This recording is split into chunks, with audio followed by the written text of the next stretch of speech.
আর কোনো চিন্তা নেই, মেহমান আসলে 10 মিনিটে মাত্র নরম তুলতুলে এই ডিম সুন্দরী পিঠা বানিয়ে নিতে পারবেন। আসসালামু আলাইকুম এভরিওয়ান, বিডি রান্না ক্যানভাস চ্যানেলে নতুন আরেকটি রেসিপিতে সবাইকে স্বাগতম। দূরে বা কাছে, দেশে এবং দেশের বাইরে যে যেখান থেকে আজকে আমার ভিডিওটি দেখছেন, আশা করি সবাই খুবই ভালো আছেন। আজকে আপনাদের মাঝে আমি আরেকটি ইউনিক পিঠা রেসিপি নিয়ে হাজির হলাম, আশা করি আপনাদের খুবই ভালো লাগবে। প্রথমে আমি একটি বাটি নিয়েছি, তার মধ্যে আমি 1 কাপ পরিমাণ তরল দুধ নিয়েছি এবং হাফ কাপ পরিমাণ চিনি দিয়েছি এবং হাফ স্পুন পরিমাণ লবণ দিয়েছি। এখন আমি দুধের সাথে ভালো করে চিনি লবণ মিশিয়ে নিব। তারপরে আমি দিয়েছি এখানে 1 কাপ পরিমাণ ময়দা দিয়েছি। আপনারা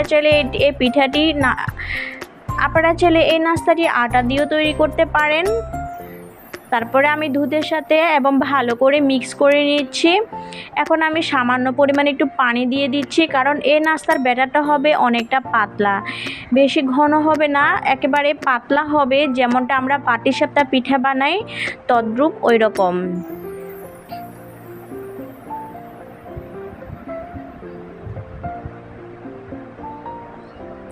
তারপরে আমি আরও স্বাদ বেশি বাড়ানোর জন্য দিয়ে দিচ্ছি 1 চামচ পরিমাণ গুঁড়ো দুধ পাউডার দেওয়ার পরে এখন আরও ভালো করে একেবারে মিশিয়ে নিব, একেবারে স্মুথ একটা ব্যাটার তৈরি করে নিব নাস্তার জন্য। এই নাস্তাটি যেমন নরম তুলতুলে তেমন খেতেও অনেক সুস্বাদু। বিশ্বাস করবেন না, ঝটপট আপনি 10 মিনিটে এই নাস্তাটি বানিয়ে যাকে একবার খাওয়াবেন সে শুধু আপনাকে বারবার রিকোয়েস্ট করবে। এখন আমি নাস্তার ব্যাটার থেকে 2 ভাগ করে ফেলবো। একটা ভাগ আমি অন্য একটা বাটিতে নিয়ে এখানে আমি একটু কিছু কালার মিক্স করে নিব। এখানে আমি অরেঞ্জ কালার মিক্স করেছি অল্প পরিমাণ। তারপরে আমি ভালো করে একেবারে মিশিয়ে নিচ্ছি। তারপরে আমি বাটিটা একটা সাইডে রেখে দিচ্ছি। এদিকে আমি একটা বাটিতে একটা ডিম ভেঙে নিয়েছি। তারপরে এখন আমি চলে যাচ্ছি চুলায় আমি একটা ফ্রাই প্যান বসিয়ে দিয়েছি, ওখানে আমি 1 চামচ পরিমাণ তেল দিয়ে দিয়েছি। এখন আমি প্রথমে ডিমটাকে আগে ভেজে নিব। আপনার বাসায় মেহমান আসছে, আপনি মেহমান বসিয়েও আপনি 10 মিনিটে ঝটপট এই নাস্তাটি বানিয়ে নিতে পারবেন। তারপরে ডিমটাকে আমি দিয়ে দিয়েছি। এখন সামান্য পরিমাণ উপরে একটু লবণ ছিটিয়ে ঢাকনা দিয়ে ঢেকে দিচ্ছি। 2 মিনিট পর আমি ডিমটাকে একটু উল্টিয়ে দিব। এক পিঠ হলে আরেক পিঠ আমি উল্টিয়ে দিচ্ছি, একটু সাবধানে উল্টাতে হবে, তাও আমার কুসুমটা ভেঙে গিয়েছে সাবধানে উল্টাতে যেয়ে। মেহমানকে যদি আপনি এরকম মজার নাস্তা বানিয়ে দেন, দেখবেন মেহমান আপনার বাসা থেকে যেতে চাইবে না, এত মজা হয় এই নাস্তাটি। ডিমটা ভাজার পরে এখন আমি যে নাস্তার জন্য ব্যাটারটা তৈরি করে রেখেছিলাম, ওখান থেকে আমি 2 চামচ পরিমাণ ব্যাটার দিয়ে একটু বড় করে একটা রুটির মতন বানিয়ে নিচ্ছি। তারপর আমি ঢাকনা দিয়ে ঢেকে দিচ্ছি। কিছুক্ষণ পর দেখেন এভরিওয়ান, নাস্তাটি একেবারে হয়ে গিয়েছে। তারপর আমি এর উপরে যে ডিমটা ভেজে রেখেছিলাম ওই ডিমটা দিয়ে দিব। দিয়ে এখন আমি পাটিসাপটা পিঠার মতন নাস্তাটি বাস করে নিব।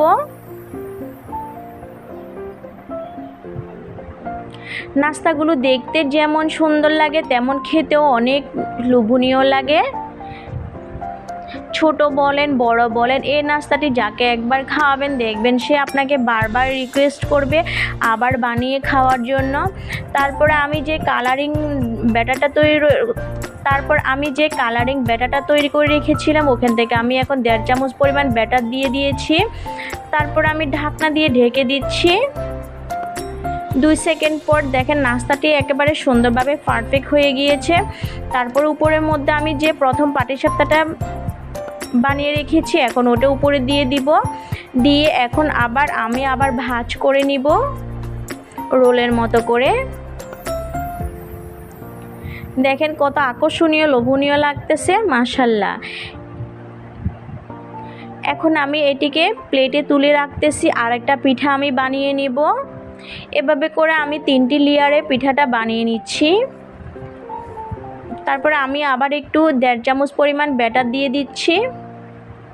দিয়ে আমি একটু ফ্রাই প্যানটা একটু ধরে একটু চারপাশে একটু বড় করে বানিয়ে নিচ্ছি। তারপর ঢাকনা দিয়ে ঢেকে দিয়েছি। কিছুক্ষণ পর আবার ঢাকনাটা উল্টিয়ে এখন আমি যে নাস্তাটি বানিয়ে রেখেছি রোলটা ওইটা আবার উপরে দিয়ে এখন আমি আবার পাটিসাপটা পিঠার মতন ভাঁজ করে নিব। এভাবে লেয়ার করে যদি বানান কাটার সময় দেখবেন অনেক লেয়ারযুক্ত হয়, দেখতে অনেক সুন্দর লাগে কিন্তু খেতেও অনেক লোভনীয় লাগে। একবার খেলে মুখে স্বাদ লেগে থাকবে। দেখেন এভরিওয়ান, এখানে আমি 2টি পিঠা বানিয়ে নিয়েছি। তারপর আমি এখন পিঠাগুলোকে ছুরি দিয়ে ছোট ছোট করে স্লাইস করে নিব। সাইডে আমি একটু কেটে নিচ্ছি। আশা করি আমার আজকের এই সহজ নাস্তা রেসিপিটা আপনাদের খুবই ভালো লাগবে। যদি কোনো অংশে বেশি ভালো লেগে থাকে তাহলে শেয়ার করে দিবেন, অন্যকে দেখার সুযোগ করে দিবেন। দেখেন এভরিওয়ান, আমি ছুরি দিয়ে কেটে নিয়েছি, কত সুন্দর লেয়ারযুক্ত হয়েছে মাশাআল্লাহ। এত সুন্দর পিঠা আপনি যাকে একবার খাওয়াবেন দেখবেন সে তো খেয়ে আপনার খুবই প্রশংসা করবে। তারপরে আমি অন্য পিঠাটা একটু কেটে নিচ্ছি। এভাবে করে আমি সবগুলো পিঠা কেটে নিব। আমার পরিবারের সবাই তো এই নাস্তাটি খেয়ে এত যে প্রশংসা করেছে, আবার রিকোয়েস্ট করছে বানানোর জন্য। আশা করি আপনারাও এভাবে পরিবারের সবাইকে বানিয়ে খাওয়াবেন, দেখবেন পরিবারের সবাই খেয়ে আপনার খুবই প্রশংসা করবে। একটু কাছ থেকে দেখাচ্ছি কত সুন্দর লাগতেছে পিঠাগুলো মাশাআল্লাহ। একবার হলো বাসায় ট্রাই করিয়েন যদি না বানিয়ে থাকেন প্লিজ। তারপরে আমি নাস্তাগুলো সার্ভিং প্লেটে তুলে নিচ্ছি।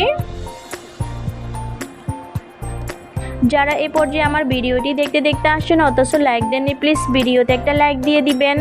আর যারা নতুন বন্ধু আমার ভিডিওটি দেখছেন অথচ সাবস্ক্রাইব করেন নাই, প্লিজ চ্যানেলটি সাবস্ক্রাইব করে দিবেন, পাশে বেল আইকনটি ক্লিক করে রাখবেন যাতে আমি নিত্য নতুন রেসিপি ছাড়ার সাথে সাথে সবার আগে আপনার কাছে পৌঁছে যায়।